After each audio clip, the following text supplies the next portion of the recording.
Bismillahirrahmanirrahim. Assalamualaikum warahmatullahi wabarakatuh. Halo teman-teman. Baiklah, pada kesempatan ini kami dari kelompok 3 akan mempresentasikan tentang filsafat pendidikan, yaitunya hubungan antara filsafat manusia dan pendidikan. Saya Syukur Asrida Utama dari PAI BP22 Institut Agama Islam Sumatera Barat selaku moderator pada kesempatan kali ini. Dan akan ada rekan-rekan saya, yang pertama Saudari Adinda, dan yang kedua Saudara Heru Agus Saputra. Hubungan antara filsafat manusia dengan pendidikan. Filsafat adalah ilmu pengetahuan yang amat luas yang berusaha untuk memahami persoalan-persoalan yang timbul di dalam keseluruhan ruang lingkup pengalaman manusia. Filsafat adalah ilmu yang mempelajari dengan sungguh-sungguh tentang hakikat kebenaran sesuatu. 2. Keterkaitan manusia dan filsafat tidak dapat dilekatkan kembali karena kembali ke sifat alamiah manusia yang selalu ingin tahu tentang segala hal dan menginginkan sesuatu yang lebih. 3. Manusia merupakan subjek pendidikan dan sebagai objek pendidikan. Karena itu, sikap untuk dididik dan siap untuk mendidik dimilikinya. Berhasil tidaknya sesuatu usaha untuk kegiatan banyak tergantung pada jelas tidak adanya tujuan. 4.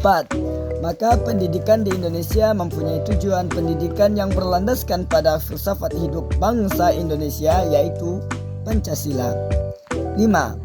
Kemudian dengan membahas antara hubungan manusia dan pendidikan ini, ada dua hal yang tak bisa dipisahkan karena dalam kehidupannya manusia selalu menggunakan aspek pendidikan. Baiklah, saya akan melanjutkan manfaat hubungan dari filsafat manusia dan pendidikan. 1.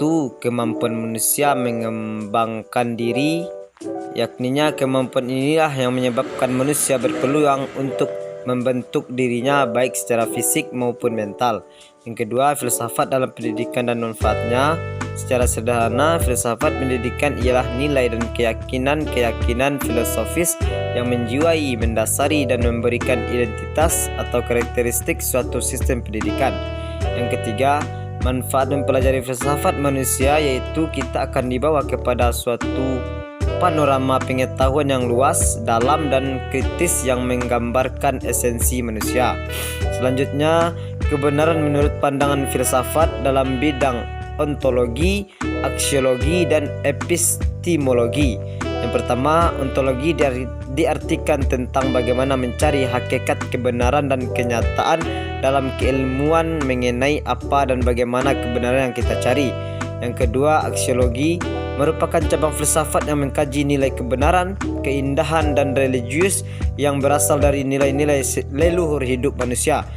Yang ketiga, epistemologi, yaitu proses apa yang memungkinkan mendapat pengetahuan logika, etika, estetika, kebaikan moral, dan keindahan seni.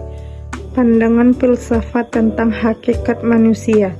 Manusia merupakan makhluk ciptaan Allah yang paling sempurna, karena manusia dibekali dengan berbagai kelebihan dibandingkan dengan makhluk lainnya, yaitu nafsu atau sifat dasar iblis, taat patuh tunduk atau sifat dasar malaikat, dan akal atau sifat keistimewaan manusia. Pandangan filsafat tentang pendidikan mengatakan bahwa hakikat pendidikan adalah usaha sadar dan terencana untuk mewujudkan suasana belajar dan proses